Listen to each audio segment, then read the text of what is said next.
Hola, mi nombre es Juan Ignacio Turbe, académico del Departamento de Ingeniería Informática de USACH.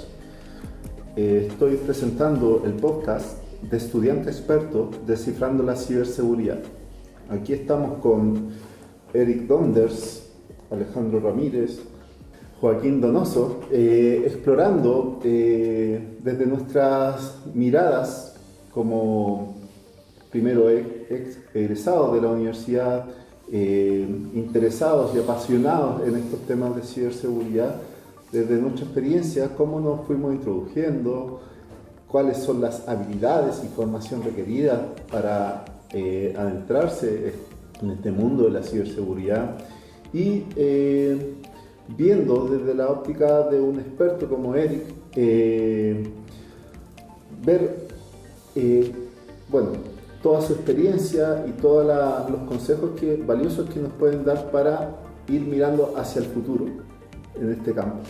La ciberseguridad es un campo súper complejo, ya que es una mezcla de múltiples tecnologías, de conocimientos, de normativas, metodologías, legislación, además de habilidades blandas que no muchos de nosotros logramos actualmente, pero que un buen profesional de ciberseguridad debería tener para poder enfrentarse a diferentes escenarios, ¿ya?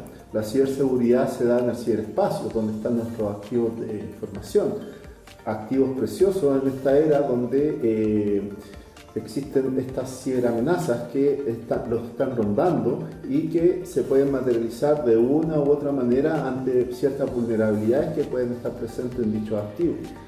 Por lo tanto, estos activos, independientemente de dónde se encuentren, si están en mi computador, en mi notebook, en mi celular, en la nube, yo los tengo que proteger de alguna manera. Y eso es lo que busca la ciberseguridad a través de todo este conocimiento. Mi nombre es Eric Donders, Oriana. Trabajo en ciberseguridad desde hace un buen tiempo. O sea, formalmente desde el 2002, 100% dedicado al tema. Fui oficial de seguridad de la información por más o menos 14 años, del 2002 al 2014.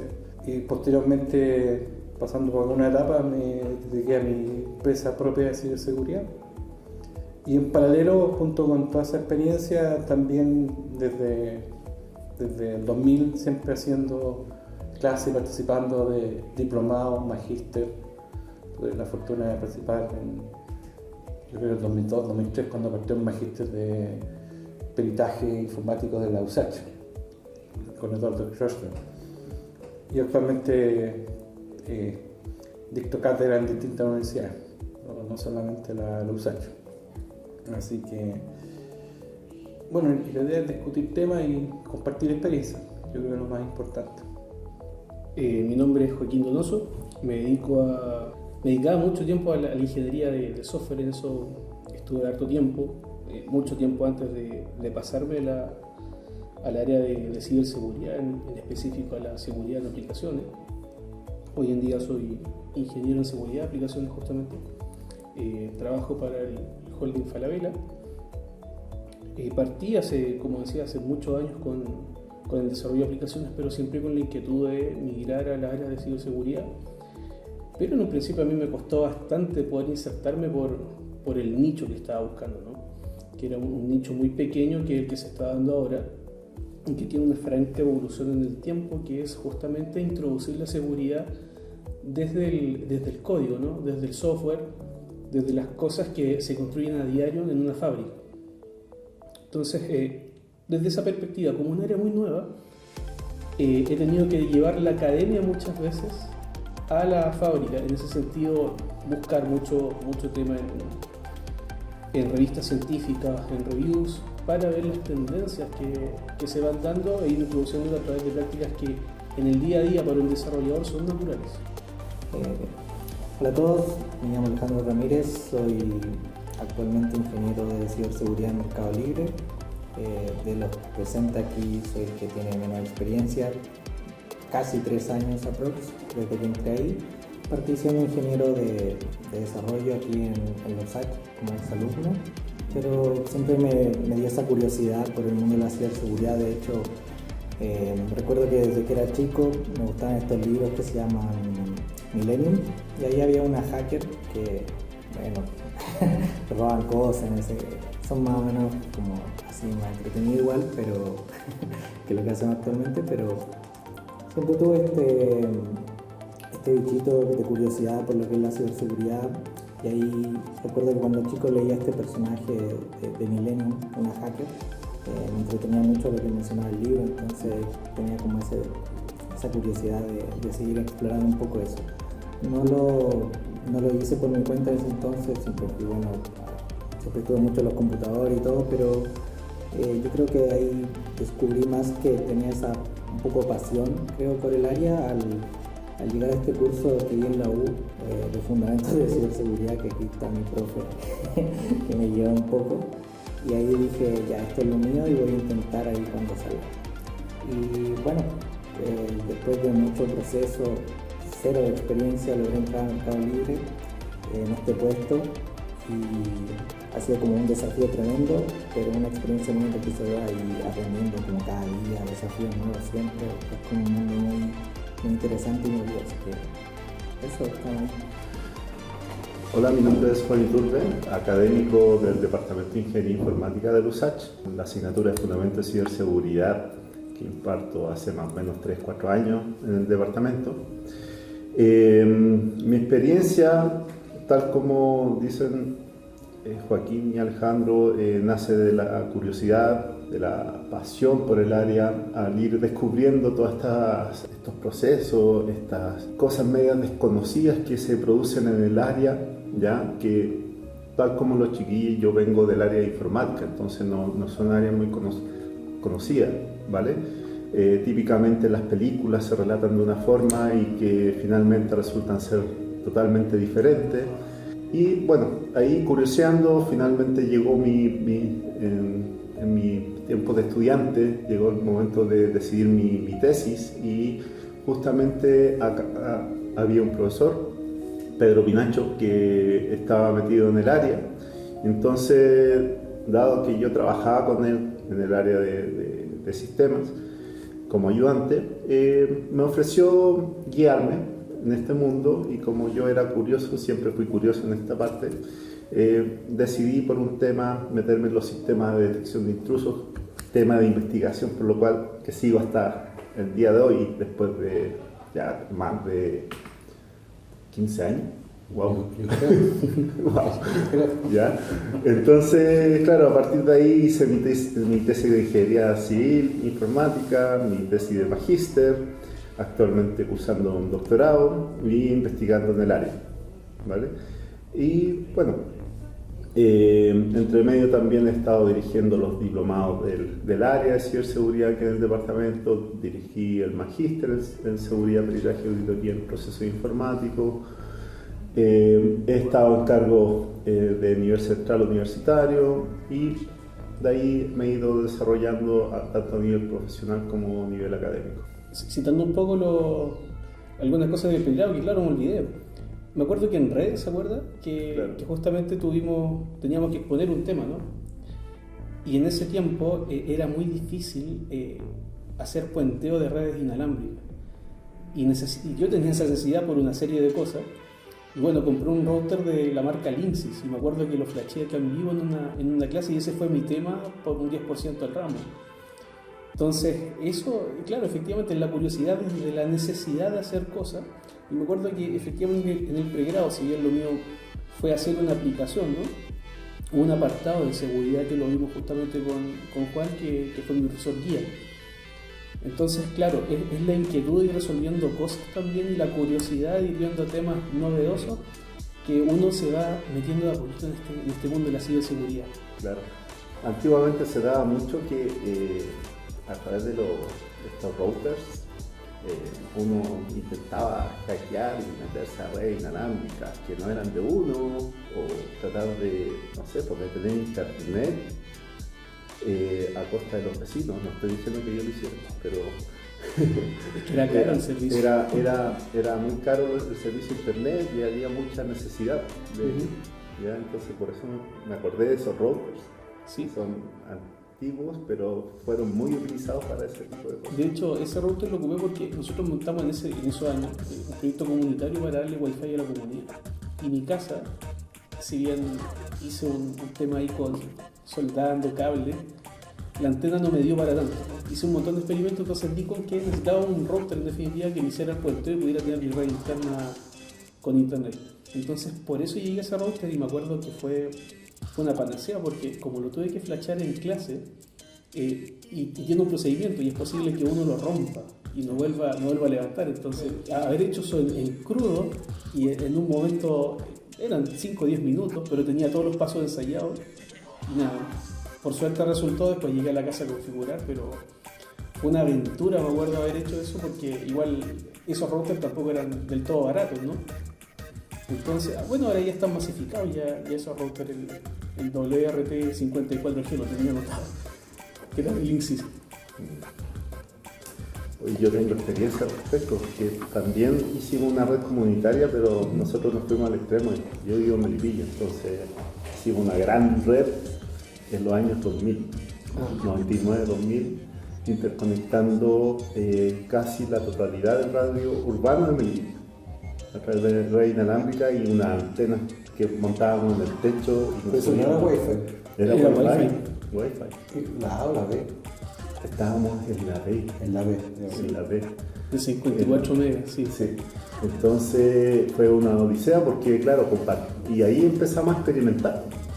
Dada la necesidad, por ejemplo, de jugar en conjunto entre mis amigos que vivían 1 kilómetro más allá, otro vivía 2 kilómetros más allá, de interconectarse los equipos, de ver que los temas de, por ejemplo, que los datos viajaban en texto claro y cualquiera podía interceptarlos. Entonces empezamos a descubrir este mundo nuevo donde, claro, dada la necesidad uno adquiría ciertas funcionalidades, pero dejando de lado un poco la seguridad y ahí aprovechando ciertas vulnerabilidades que habían para, no sé, jugar alguna jugarreta, algún amigo, no sé, cosas así.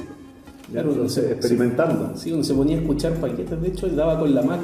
Que Claro. Generalmente uno implementaba el filtro Mac porque era más...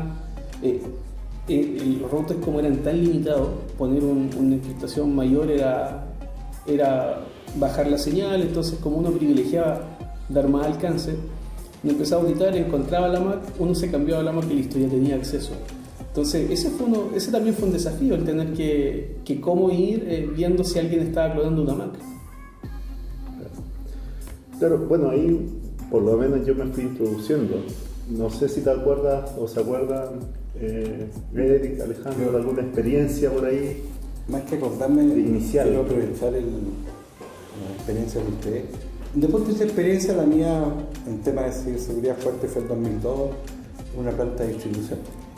La planta de distribución, como están automatizadas, se ocupan red inalámbrica, Wi-Fi. Pero ahí no existía todavía la B y la E, por eso dije que era la A o la B.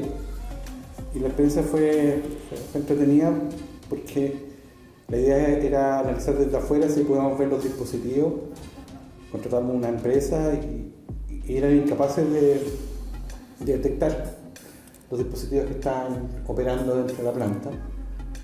Y haciendo el doble clic y puedo eliminar que planteo esto es. Claro, efectivamente la tarjeta Wi-Fi que tenía el equipo para ver si podían llegar a la antena era más nueva, era C. Y obviamente no se comunicaba con la antena que era B, que era más antigua. Entonces, ahí uno hace un doble clic. De hecho, para poder resolver el tema tuvieron que buscar una tarjeta B y fue todo un show, porque era como ir al mercado antiguo a buscar una tarjeta, digamos. Es como que te pidieran una Ethernet coaxial el día, puedes conectarte, no la encontrar el día en el modo nada, tienes que ir a un anticuario. ¿Ya? Al Persa de Llorio. Al Persa, por supuesto, que ahí, de hecho ahí fueron. Sí. Ahí encontraron una tarjeta y... Pero el tema de fondo acá es, yo siempre he dicho, cuando uno trabaja en ciberseguridad, eso es posterior, con la experiencia, de hecho el tema lo dice, es la protección del ciberespacio, pero la definición del ciberespacio que es un entorno complejo, o sea, no es un tema trivial. Cuando trabajamos en seguridad de la información, vemos generalmente varias capas sobre ella, temas de aplicación, los sistemas, incluso los sistemas operativos, las bases de datos, pero cuando yo trabajo en ciberseguridad no es suficiente. Yo requiero conocimiento no solamente de, vamos a trabajar en una red que trabaja en internet, servicios que se publican, que ocupan los usuarios, yo también tengo que tener conocimiento cabal de cómo opera la red que finalmente transporta esa información, que un poco la experiencia que quiero aprovechar que tienen ustedes de hablar de Wi-Fi, A, B, protocolo, pero está hablando de una que técnicamente es capa 2 del punto de vista de las comunicaciones. Y hoy día tenemos transmisión inalámbrica, transmisión de fibra, y en Chile eso va a aumentar harto, digamos, o sea, el tema de los dispositivos IoT, que se comunican de forma inalámbrica en el sur, por ejemplo. Tengo la fortuna de participar en el simposio de agricultura tecnológica, que hay una serie de dispositivos perfectos de mejorar la producción de la faena en la fruta, en los vinos, y hay dispositivos electrónicos, toda esa información viaja a través de Wi-Fi, dispositivos inteligentes. Entonces, desde el punto de vista de seguridad, no solamente tengo que preocupar de los temas que se enseñan en clase, también requiero el conocimiento cabal de las redes, lo cual es súper difícil que a alguien le pidan, ¿no es cierto? Yo siempre digo en clase, Capitán América, digamos, el conocimiento que podemos tener, hay gente que es experta en desarrollo de sistemas base de datos, en sistemas operativos, pero la gente de red es la gente de comunicación, o sea, es la gente dura, digamos. Y como hay que trabajar en eso, quería aprovechar esto que se ve fácil, pero el conocimiento que se requiere, incluso tú comentaste que soltaste los temas, ¿okay? Y eso es porque es como corregir el hardware, y por eso antiguamente las pastillas tú ves que se ven temas soldados y es casi hacer un back de un software, digamos, pero eso es el punto de vista electrónico, digamos. A mí me tocó justo la transición donde ya los computadores no venían con el puerto COM, entonces claro, tuve que también ir a buscar una tarjeta PCI que fuera con puerto COM, claro, para poder puentear algunas cosas. Pero sí, yo coincido con que las habilidades que por ejemplo nos ayudan mucho en esta área es la curiosidad, justamente el pensamiento crítico también, porque hay muchas cosas que, por ejemplo, hay empresas propietarias de software de seguridad que dicen esta es mi promesa, ¿no?, de venta, pero uno tiene que generalmente ir un poco más allá, no quedarse con ese discurso. La abstracción de problemas también, eso también ayuda mucho, o sea, si bien en la ciberseguridad nos ayuda, esto también viene desde el software, ¿no? Ayudar a entender las cosas desde arriba y entender que hay patrones que se van dando, ¿no? Y eso se apoya mucho también con el pensamiento lateral, que las soluciones no siempre vienen del camino donde uno dice, es que esto es de esta manera, sino que también hay cosas que vienen por el lado. Y en ese caso, por ejemplo, nosotros en ciberseguridad están los honeypots, ¿no?, que viene de la analogía, ¿no?, que es poner un pote de miel y que ahí lleguen la abeja. Y esto se ocupa justamente para cuando uno pone un servidor que lo pone con datos, pero son de mentira. Entonces el hacker se va a atacar ahí y eso a uno le da el tiempo para detectar ese ataque justamente y decir, oye, acá está pasando algo, y alcanza uno a protegerse, ¿no? Pero del otro lado también se hace. Un hacker también muchas veces utiliza los ataques de denegación de servicio para que empiece ahí la contención, pero por debajo están atacando a través de un puerto y están sacando toda la información. Entonces eso también es justamente lo que se habla, ¿no?, de la abstracción, que no solamente con una metodología no metodología propiamente tal, sino que con un patrón de comportamiento puedo hacer el bien, sino que también puedo utilizarlo para atacar, ¿no? Entonces, en ese sentido, ayuda a la abstracción, que tengo que encontrar patrones justamente en seguridad que me ayuden a entender el cómo ir vulnerando. Más a eso que dices como de la abstracción, del problema, el posible ataque, hay algo que me es muy útil en lo que hago día a día, que es cuando nos enfrentamos a no sé, pues yo veo la parte de seguridad de aplicaciones.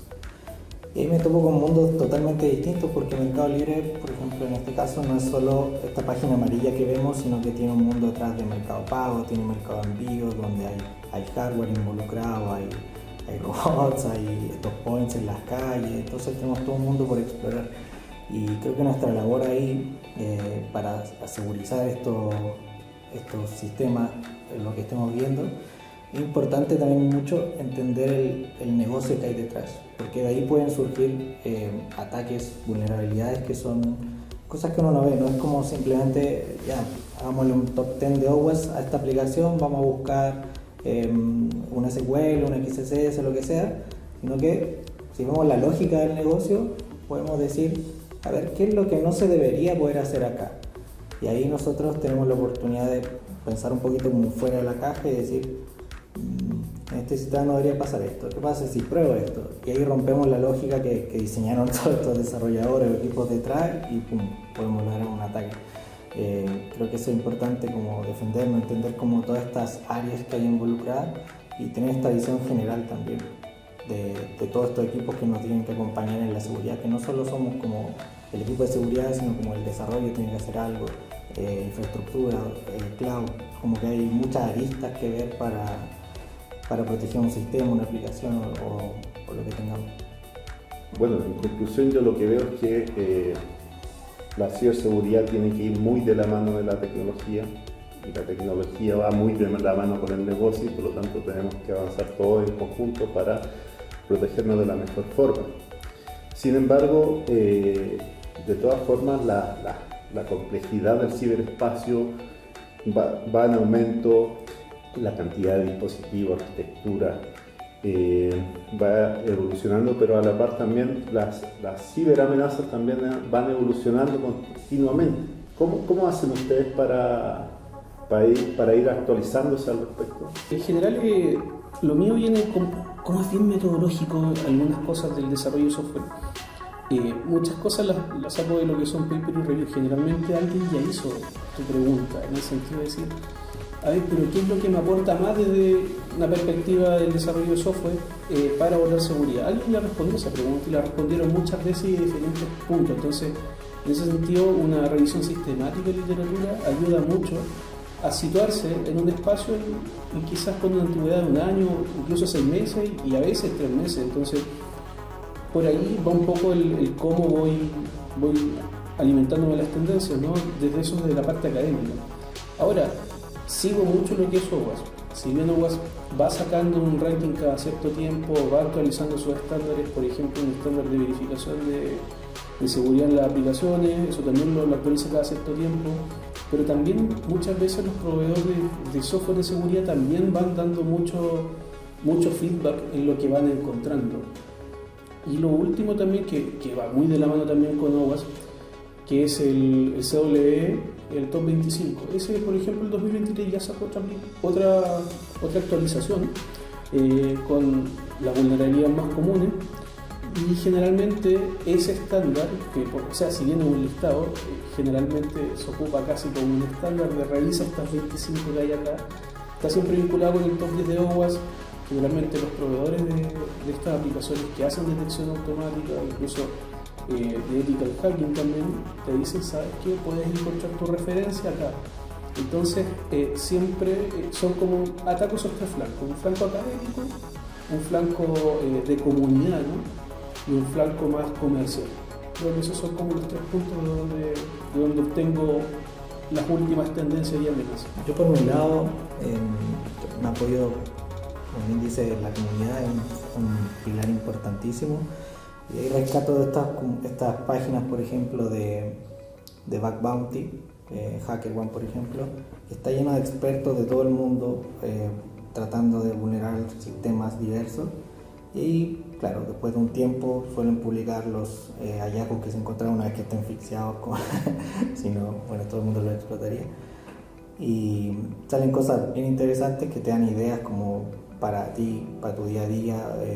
Muy interesante igual para ver cómo llegó esa persona a tal punto.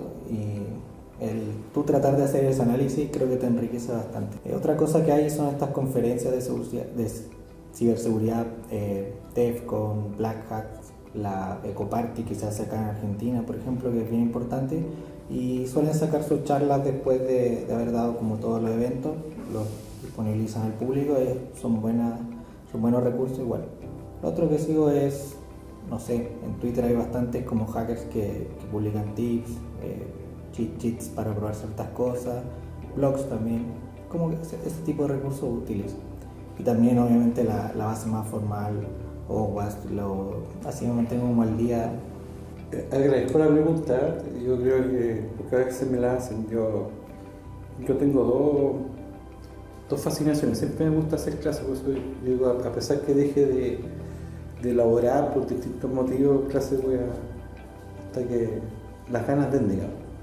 A pesar de que yo en 2002 partí 100% en el tema de seguridad de información y posteriormente en ciberseguridad, ya hablando ya más de 20 años, yo en realidad partí en la universidad, estoy hablando del año 88, donde no había redes, no existían PC, o sea, era otro mundo, digamos. De hecho, estructuramos un protocolo que podría ser de challenge and response, de un terminal contra el servidor Unity en ese caso. O sea, había un protocolo que armamos para efectos asegurarnos de que funcionara, digamos. Y ahí me ocurrió una anécdota porque cuando implementamos tuve la fortuna de hacer, eso fue parte de mi memoria, en el año 89. Implementamos eso en un instituto y se me iba a hacer el cambio de ciertos nombres de rutina y quedó en un loop. Entonces lo que ocurrió es que a los 5 minutos me llamó el director de computación porque nadie se conectaba en la facultad, digamos. Mi experiencia fundamental en ciberseguridad es criptografía. ¿Okay? De hecho, siempre me gustó hacer diplomado en magíster porque la experiencia de la gente como ustedes o gente que participa también es enorme. Digamos. Yo generalmente mis clases son bastante de taller, de compartir experiencias porque todos pueden aportar. Yo voy a ver temas que probablemente van a ser prácticos en 3 o 4 años más. O sea, por ejemplo, yo en una universidad distinta hice clases de cloud, estoy hablando en el 2012. Y en realidad era solamente el tema de repasar un poco los contenidos. Ya había, en ese caso estaba Amazon, ya como empezando a ser bien fuerte. Estaba el Cloud Security Agent también andando, pero era como un evangelio al respecto, digamos. Hoy día nadie discute el tema, digamos. O sea, y eso, como yo profesor, me permite mantenerme al día, mantenerme claro lo que vienen posteriormente 5 o 6 años más. Y por eso, por ejemplo, tiempo atrás empezamos a trabajar en todo lo que es inteligencia artificial, todo lo que es Big Data, y hace 2 años atrás trabajando todo lo que es fuertemente en blockchain. De hecho, ya tenemos, por ejemplo, una institución que se llama AUNA en Chile que está recogiendo empresas que trabajan en blockchain, porque el nivel de aplicación es muy amplio. Yo creo que en criptografía hay 2 hitos relevantes. Uno ocurrió cuando Diffie-Hellman define la criptografía simétrica, y eso genera todo un boom de aplicaciones en el año 89. De hecho, Diffie era famoso porque él velaba porque la criptografía fuera open source. Siempre la criptografía en esa época era de armamento militar, entonces estaba sujeta a leyes adicionales, entre ellos el software RCA. De hecho, a partir del año, no me acuerdo exactamente, pero así en el año 89 o 91 se declaró público y eso ya empezó la explosión de los temas de criptografía. Hoy día para nosotros es común usar criptografía, pero en antaño no lo era. Y yo creo que el otro hito importante que marca con el paper de Satoshi el año 2009 con blockchain. Yo creo que en Europa el impacto es tremendo y abarca todo el tema de desarrollo, viene todo el tema de smart contract. Entonces, pero son temas que hoy día en Chile uno habla es hablar de temas futuros, ¿no? En Europa temas que están candentes. Entonces, mi motivación de cómo aprendo es doble. Me gusta hacer clases y siempre nunca voy a dejar la universidad, a pesar de que hoy día yo tengo una empresa, doy servicios, trabajo. Ahora, comúnmente lo logro, eso lo sabes, Juan, en horario vespertino, ¿no? Porque en horario normal antes trabajaba y ahora estoy dedicado a mi empresa, digamos. He tenido la fortuna de trabajar en distintas universidades, eso también ha sido. Hay que desaprender para aprender. Tenemos que tener la capacidad de siempre tener la mente abierta para los aspectos nuevos que vienen. Y eso, por ejemplo, en el área de desarrollo de software, hoy día si yo me planteo, saco una foto cómo hago el desarrollo hoy día versus cómo lo hacíamos el día atrás, las metodologías, los frameworks cambiaron totalmente. Es correcto lo que dice él, porque en ese sentido, la ingeniería de software, por ejemplo, una de las cosas que acá en la universidad uno debe aprender bien. De hecho, hay algunas máximas que permean, de hecho, al software, de hecho hay del 2005, un libro que traje ahí, que ahí ya decía, oye, el ethical hacking al final del ciclo, esto no es una buena práctica, ¿no? Y hoy en día todavía sigue siendo la piedra angular de lo que hago para mitigar mis temas, es hacer algo al final. Entonces, por ejemplo, eso la ingeniería de software lo dice de cajón. Oye, si tú haces un cambio, hazlo en la etapa de requerimientos porque ahí te cuesta 1. Ahora, esto lo hemos conversado tantas veces a nivel profesional con otros colegas que si vamos citando a diferentes autores, algunos dicen, oye, en la etapa de producción cuesta 15, otros 30. Bueno, pero siempre va entre 30 y 10.000, dice alguno. Entonces, va en aumento. pero efectivamente, o sea, ya pagar 30 veces el costo de lo que cuesta un peso en un principio ya es bastante, ¿no? De hecho, los temas del cómo se hacía el software antes, que a mí me tocó justamente estar en temas legados en una empresa que trabajé, que justamente iba todo enfocado en lo que era la base de datos, ¿no? Entonces, lo que uno primero tenía que hacer era indexar queries, que eso después justamente pegan hoy en día con ataques de denegación de servicios. Cuando tú consultas la base de datos, no tiene una optimización, tarda mucho tiempo en responder, y eso un hacker lo puede detectar, ¿no? ¿Sabes qué? Cuando yo hago estos 3 o 4 clics en un sitio, esto demora mucho en responder. ¿Qué pasa si esto yo lo amplifico con 1000 solicitudes por minuto? Entonces botan los sitios. Entonces, efectivamente, hay máximas del software que son muy antiguas, pero que hasta el día de hoy permean, ¿no? Que funcionan de esa manera. Y eso, por ejemplo, en lo que es mi área, que es desarrollo de software seguro, son cosas que uno lidia a día en decir, oye, pero preocupémonos de diseñar esto ahora, de poner algunos requerimientos ahora, y no estemos después al final haciendo un ethical hacking que te va a doler porque tienes el time to market encima, que tienes que salir a producción en 2 días más y tienes 2 días para solucionar todo esto que quizás te va a tomar 3 semanas, ¿no? Porque tienes que desarmar tu software, tienes que desarmar lo que hiciste. Entonces, en eso hay un tema. Y quiero volver un poco al punto de la abstracción, ¿no? Porque justamente hay otros cursos como algoritmos que uno dice, cuando le estudia, pero ¿para qué veo esto si no voy a estar resolviendo el problema de la mochila todos los días? Pero, por ejemplo, estas estrategias como el Greedy, el Dijkstra, lo que hacen a uno entender es que, ¿sabes qué? Toma cosas que estén, o signos que estén en tu estudio, y eso después te va a servir para resolver otras cosas. Por ejemplo, se habla mucho cuando uno codifica de los patrones de diseño. De hecho, un colega me decía, tú te vas a dar cuenta del seniority de un desarrollador cuando te das cuenta que no solamente hace las preguntas exactas, se demora poco tiempo, sino porque también cuando programa su solución ocupa patrones de diseño, que son los creacionales y otros más. Entonces, me hice esa pregunta, pero si esto te da seniority en la aplicación de justamente este concepto de patrones de diseño, ¿en seguridad habrá algo parecido? Y efectivamente hay patrones de diseño seguros. De hecho, un patrón de diseño no seguro, un antipatrón en definitiva, es lo que usted citaba cuando dice liberaron la manera liberaron los protocolos de criptografía, ¿no? Que justamente eso empezó a darse cuenta que en realidad no era seguro porque tenías algo bajo 5 llaves, sino porque el proceso era muy costoso para reventar por fuerza bruta, ¿no? Entonces, por ejemplo, ese tipo de cosas hoy en día se mantienen, ¿no? Todavía hay seguridad por oscuridad, que es el antipatrón, ¿no? Pero hay otros patrones de diseño seguro que también intervienen. Por ejemplo, y esto también viene de la abstracción del problema, se ocupa mucho defensa en profundidad o defense in depth, me parece que en inglés, que justamente lo ocupa mucho para el tema de redes, que dicen pone un firewall, luego pone otra capa más, y en la última capa está la aplicación. Pero hoy en día el cómo se construyen las aplicaciones es por capa. Tienes el backend y el frontend, que son justamente dos piezas del software que van a interactuar, y justamente poner controles redundantes. Si pongo un botón que me activa una transferencia, no solamente lo tengo que validar en el frontend, sino que también tiene que haber una validación en el backend a nivel de negocio. Entonces, ese tipo de cosas también son patrones de diseño seguro, que son cosas que en definitiva sería bueno que un estudiante, por ejemplo, pudiera ir profundizando, no solamente a nivel de la creación de objetos, ¿no? Que de hecho está el Jan of Four, me parece que se llama, que es los patrones de diseño seguro. Parece que está en el Clean Code, está asociado con eso. Que hay un libro ahí que es espectacular, que lo tengo por ahí también. Entonces, es justamente eso, es la abstracción. ¿Sí? Y la seguridad, por ejemplo, del software, hay que pensarlo de esa manera. Si tengo algo que en el diseño tradicional de software lo hago de una manera, en seguridad siempre tengo un símil.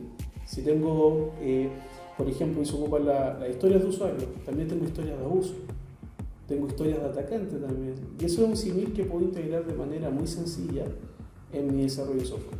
Justo hablando de eso, yo cuando estuve trabajando acá en la U, creo que incorporamos este SSLC, el ciclo de desarrollo de software seguro. Y justamente involucrar la seguridad en todas las fases del desarrollo, no al final, que es lo más costoso obviamente. Y algo muy importante ahí, y que le recomiendo a cualquiera que esté desarrollando, ya sea estudiante o que trabaje en ello, es tienes el diseño de la aplicación y empieza a pensar como en distintos niveles. Por ejemplo, quién hizo tal acción, cómo lo estoy manejando, qué datos estoy procesando. Es como pensar en, creo que hay algo bueno de Microsoft ahí que se llama Stride, una metodología que tiene spoofing, tampering, todas esas cosas. Estoy con el DREAD, que es compuesto, uno es para clasificar y la otra es para ponderar errores. Sí. Bien. Y eso involucrar en el desarrollo creo que te ahorra que llegues a un pentest, por ejemplo, de la aplicación y ya estén muchas cosas solucionadas. Como que solo te queda el resto, que ya como pensar en romper una lógica más de negocio puede ser, pero todo esto técnico puede que ya lo hayas visto. Eso, incorporarle la seguridad en las fases de todo el ciclo es como, creo que es la mejor opción hoy en día para lanzar algo seguro, relativamente seguro, hasta que hay una forma de romperlo, obviamente. Eso es lo que tú dices, es justamente el modelado de amenaza, el threat modeling, que sí, efectivamente eso es, de hecho en un paper último que vimos con Juan, aparecía como una de las prácticas que te demandan altos costos y también te restan un poco de agilidad en tu proceso, porque son prácticas que en definitiva requieren un background enorme, ¿no?, en los equipos, pero de que te aportan una tajada no menor de seguridad lo hacen. Claro.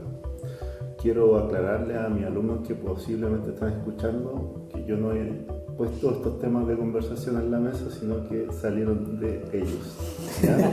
Porque justamente le estoy pasando estos temas. Yo quería reforzar lo que ustedes comentaban de tomar los temas desde el principio, esto es desde el requerimiento. Y esto en pos de hecho, la clase la impartí ayer y cuesta transmitir algo que yo sé que va a tener un impacto enorme en desarrollo que va a ocurrir probablemente en un par de años más. ¿Okay? Porque la gente no lo palpa, en Europa sí, pero en Chile no. Y voy a hacer, y hacer el nexo con lo que ustedes comentan. En general, está corta la promulgación de dos leyes, el marco de ciberseguridad y la protección de datos personales. El tema concreto es que saliendo el proyecto de protección de datos personales va a haber todo un tema de que las compañías hoy día actualmente sus aplicaciones están preparadas para proteger datos personales. ¿Y qué va a significar? Que el día de mañana si hay fuga de datos personales, por ejemplo nuestros datos financieros, datos privados como su casa, su dirección y todo, están publicados o se exponen, la agencia va súper claro a multar a la empresa. Hoy día quizás hay un tema reputacional respecto a la fuga. Hoy día un banco, cuando se aparecen tarjetas de crédito que fueron, ¿no es cierto?, obtenían de alguna forma con algún marco del banco y después se publican en internet, el banco obviamente reacciona, las bloquea, avisa a los usuarios y con eso contiene el incidente. Esto ya fue publicado, los datos se conocieron y obviamente se generan nuevas tarjetas y todo. Bueno, eso el día de mañana va a tener multa, o sea, ya no va a ser solamente un tema reputacional.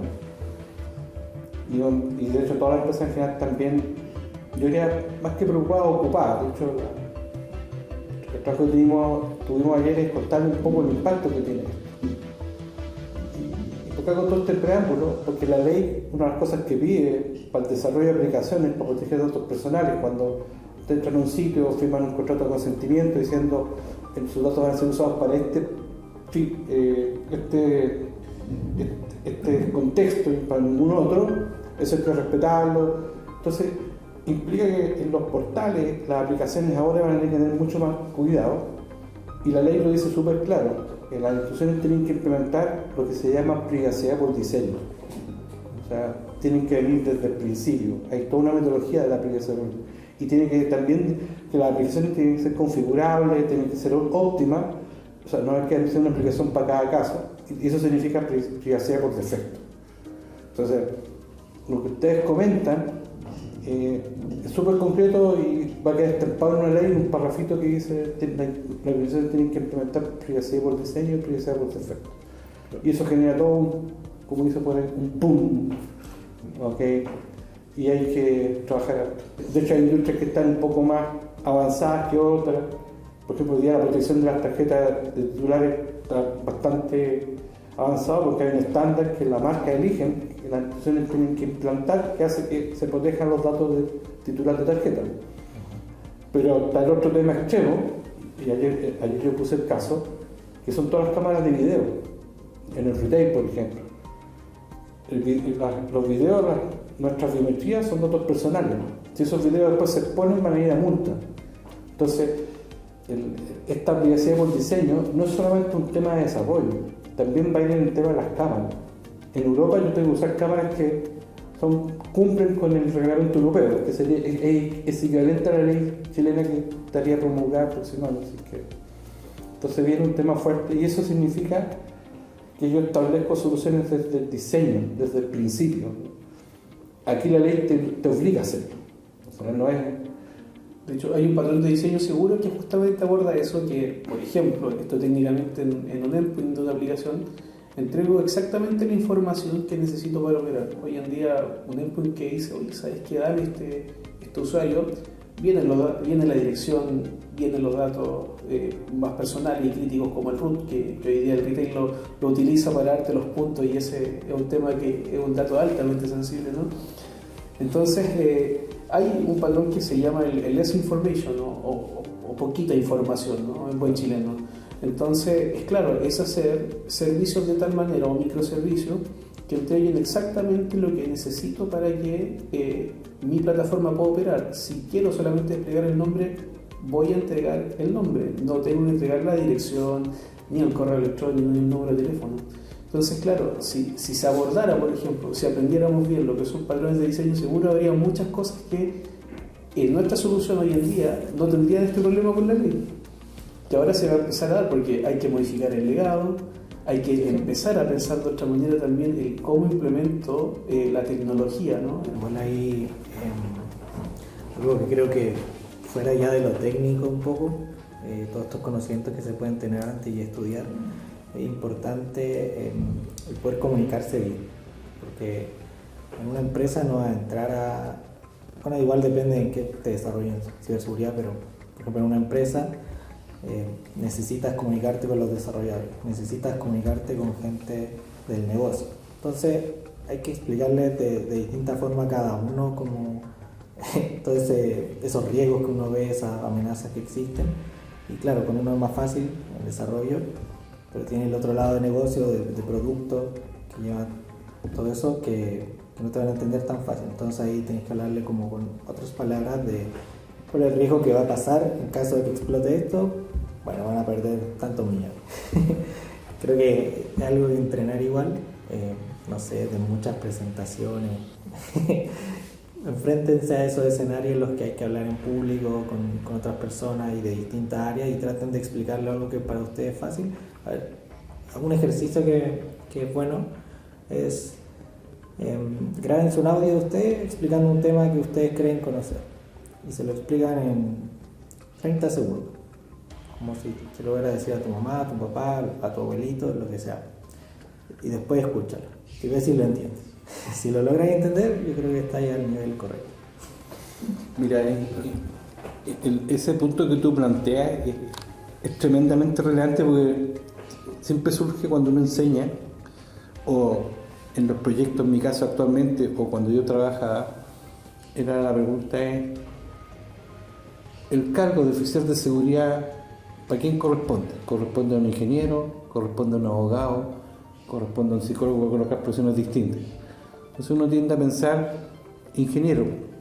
En realidad la respuesta a un cargo de oficial de seguridad que yo siempre he dicho, su objetivo fundamental es implementar una cultura de ciberseguridad. O sea, que cuando uno implementa estos controles, o sea, son costos de todas formas, pero el desafío principal es transformar esos costos finalmente en un beneficio que la persona los perciba.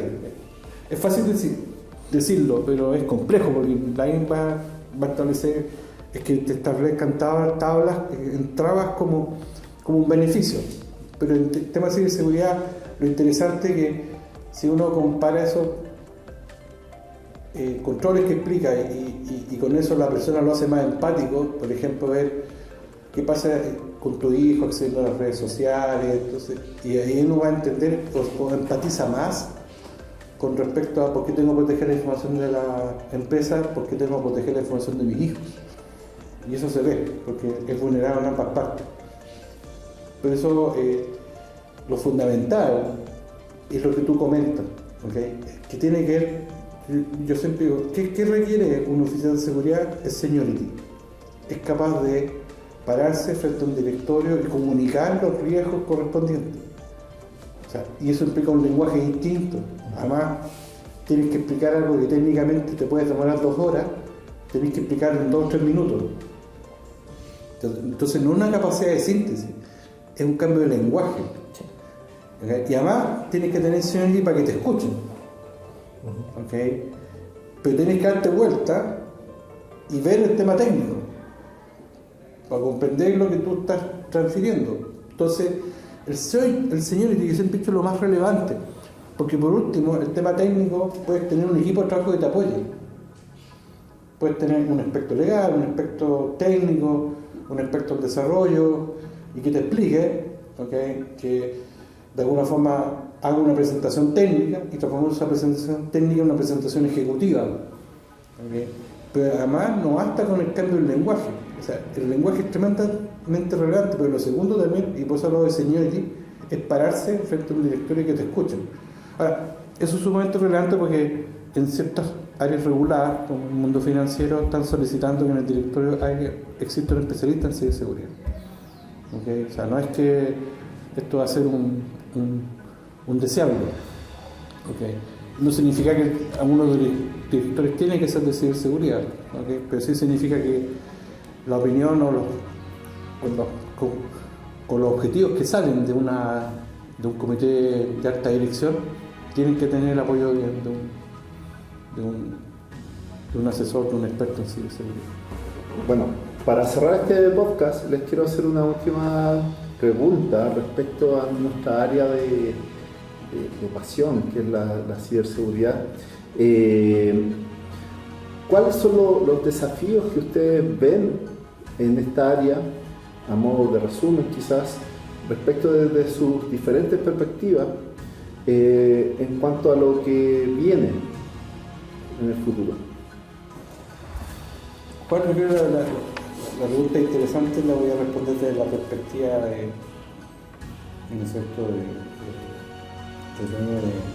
empresas que venden servicios. Yo creo que uno de los desafíos relevantes, diría son 2. Uno, estas nuevas tecnologías, cómo se van a ir plasmando hoy día el rol de ciberseguridad para, primero, establecer una mayor confianza en los sistemas, pero también que esa mayor confianza no implique controles que sean stoppers, sino más bien controles que sean amigables a los usuarios. O sea, vamos a empezar a ver sistemas que van a ser mucho más amistosos, para el usuario va a ser mucho más fácil de usar, y además con la tranquilidad de que esos sistemas están cumpliendo una serie de normas y características.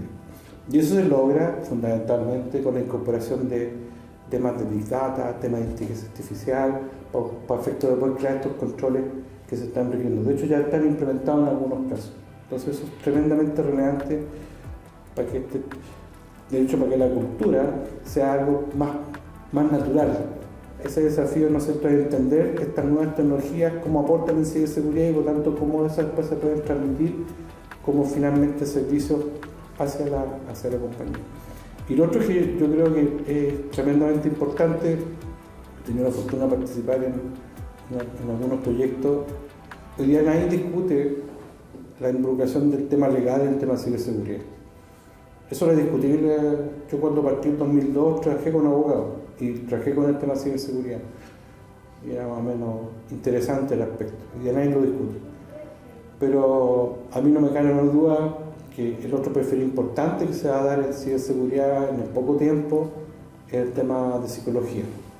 O sea, ¿por qué? Porque a pesar de que podemos tener una serie de tecnologías, a pesar de que podemos tener, ¿no es cierto?, una serie de procesos que permiten mejorar la postura de confianza del manejo de la información por la organización hacia sus clientes, hacia sus ciudadanos, para mostrar distintos aspectos, siempre al final hay un riesgo que tiene que ver con los seres humanos. O sea, los ataques de phishing son tecnológicos, pero apelan a la adversión del riesgo de la persona. O sea, hoy día hay gente que psíquicamente son más propensas a riesgos que otros. ¿Okay? Entonces, a pesar de que yo pueda tener las mejores aplicaciones, los mejores campañas de concientización que me apoyan diciendo no apretes el botón de clic porque eso va a implicar que te va, etcétera, siempre va a haber gente que va a estar propensa a hacer ese. Y eso, hay una rama que se abrió en ciberseguridad hace un tiempo atrás que se llama ciberpsicología. ¿Okay? Lo que se comenta respecto a cómo yo transmito que las políticas se puedan, ¿no es cierto?, adherir.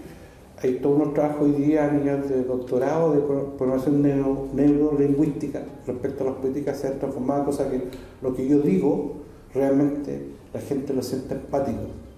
Entonces, todo el tema de programación neurolingüística, todo el tema de psicología es natural, probablemente en 3 o 4 años más en esta mesa de ciberseguridad. Para complementar un poco, por ejemplo, estos días Google sacó la noticia, o leí la noticia de Google que estaban eliminando las contraseñas. ¿Sí? ¿Ya? Estaban eliminando las contraseñas y reemplazándolos por otros mecanismos para el ingreso a sus servicios. Probablemente en el corto plazo ya no tengamos que acceder a los servicios de Google con contraseña. Eso se llama biometría de comportamiento. Dentro de las tecnologías que se van a usar hoy día en el futuro, ya hay equipamiento que la persona se identificar un poco de cómo actúa respecto, por ejemplo, a su móvil. Es comportamiento biométrico, herramientas que le permiten detectar cómo tú te mueves dentro del móvil, detectar la imagen, y eso, cómo hablas dentro del móvil, y eso permite generar un patrón, y con eso van a autenticar. Claro. Obviamente es mucho más fácil para el usuario. Ahora, detrás hay una tecnología importante que se llama biometría del comportamiento. Eso requiere inversión y todo. De hecho, las áreas de finanzas, bancos, están evaluando los temas de biometría del comportamiento porque justamente le van a permitir al usuario que sus sitios web, sus sitios comerciales, que en la práctica, a propósito del negocio, sean más fáciles para él conectarse y que por otro lado, además le permite ser mucho más fehaciente de que realmente se está conectando a él y no un impostor. Claro.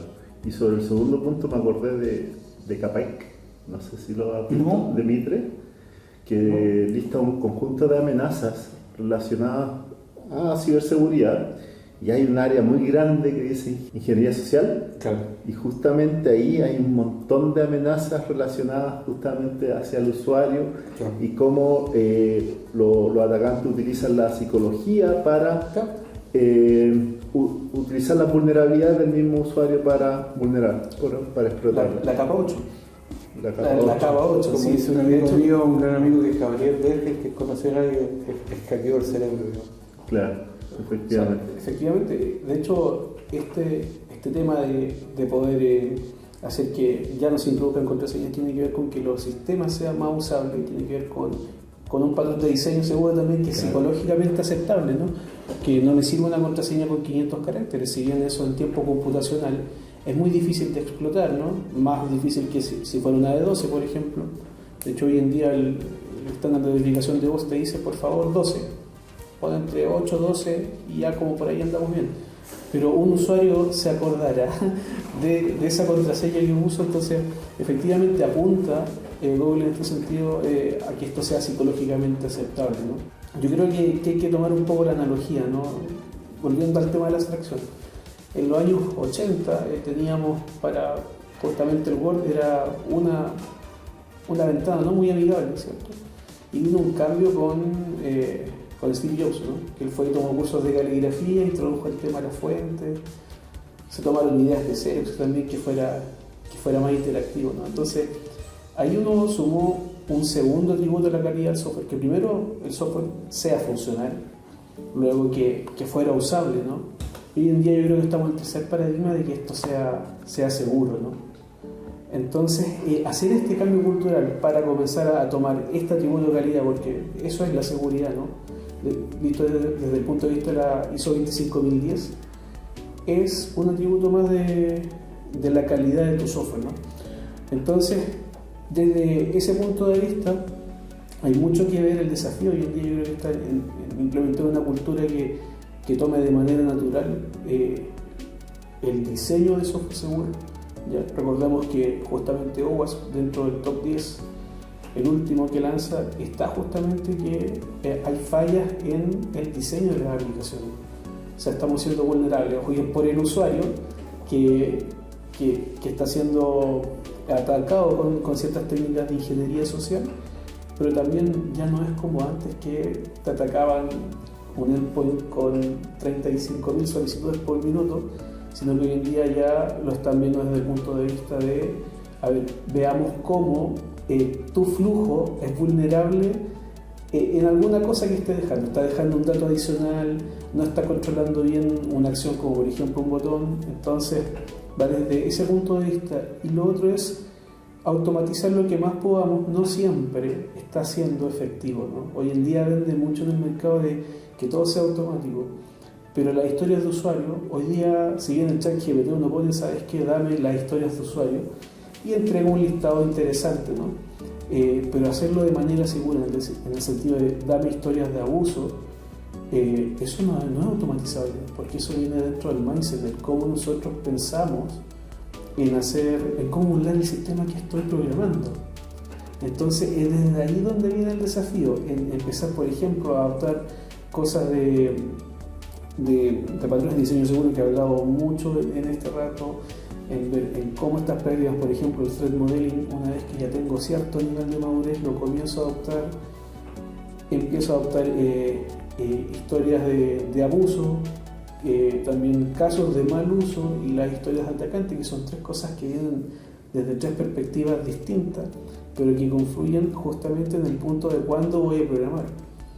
Un ingeniero de software que sabe lo que tiene que proteger, efectivamente va a poder hacer exactamente lo que dice su historia de usuario. Si no incluimos aspectos de seguridad al principio, cuando modelamos, cuando pensamos, cuando diseñamos, es posible que después en ethical hacking digan, oye, pero es que esto no aborda este tema.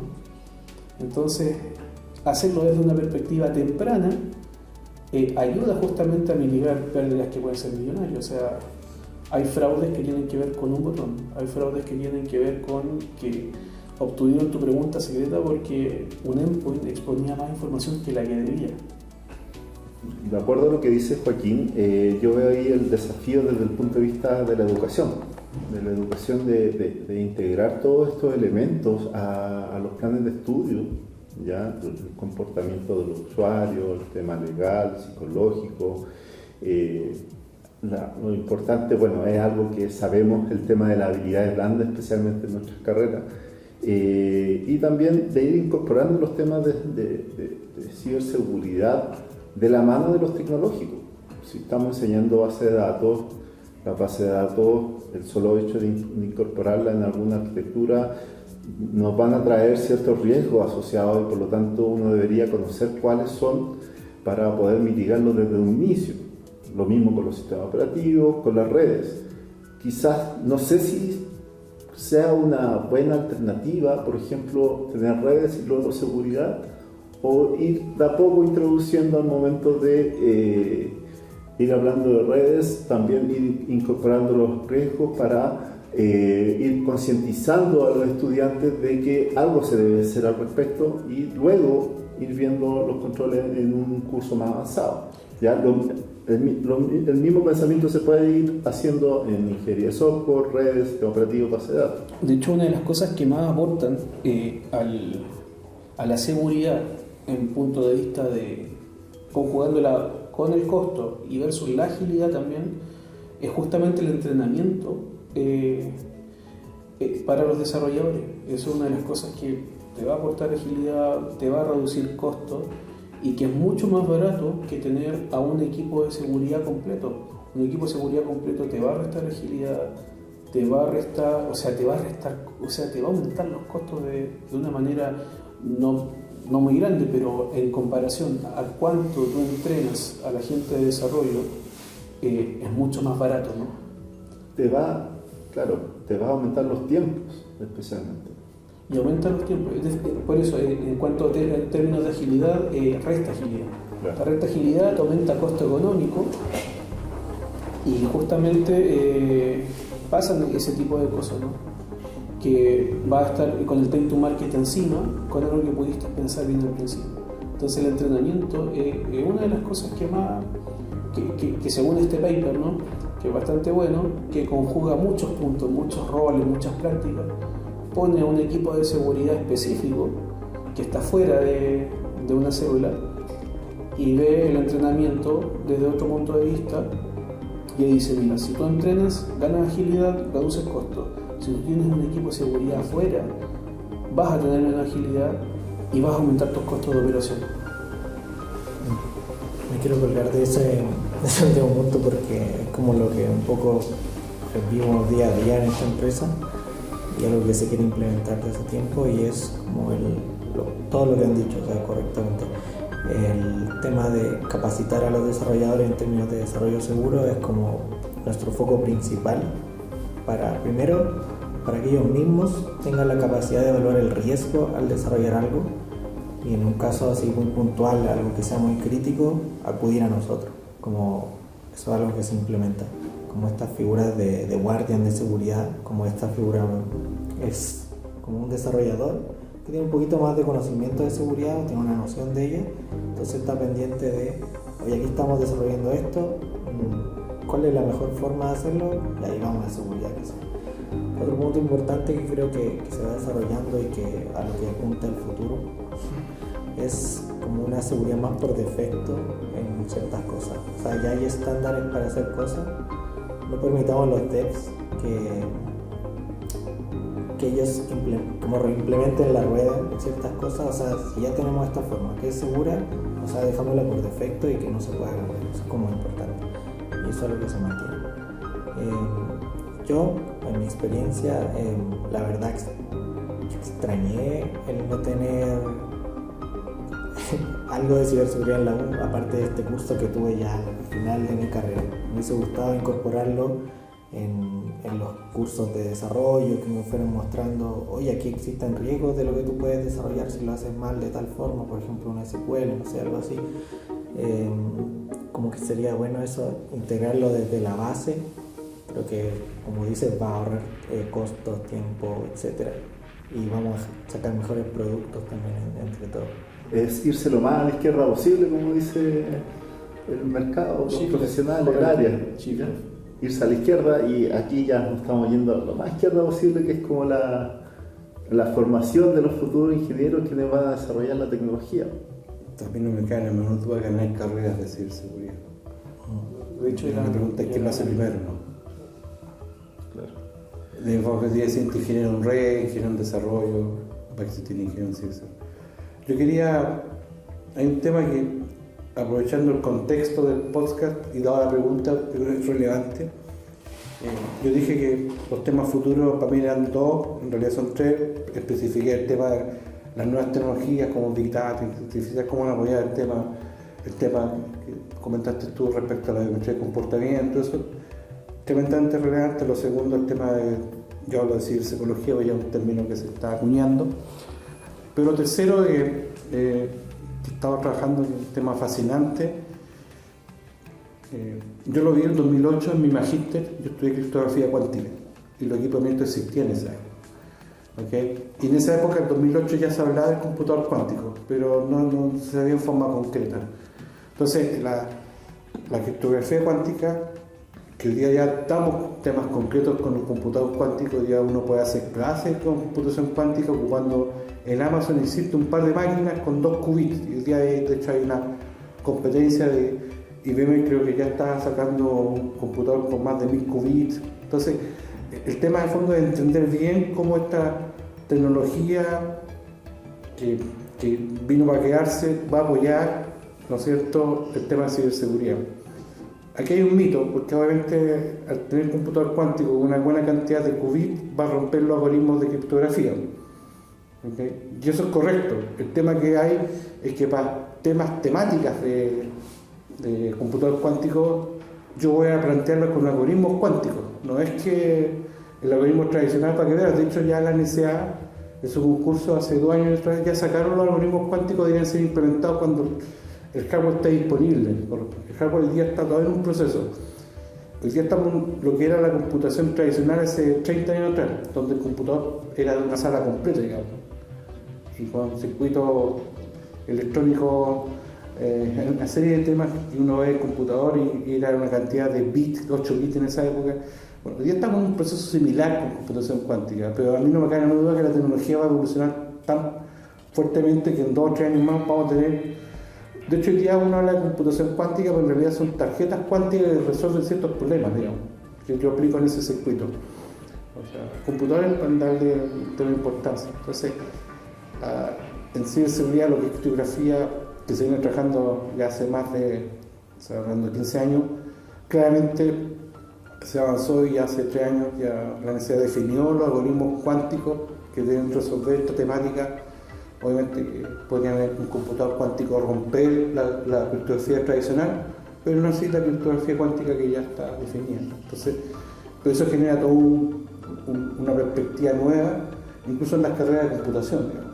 O sea, el computador ya no va a ser el mismo que estamos viendo hoy día. O sea, yo en 10 años más, créanme que la computación va a ser muy distinta a la que conocemos hoy día.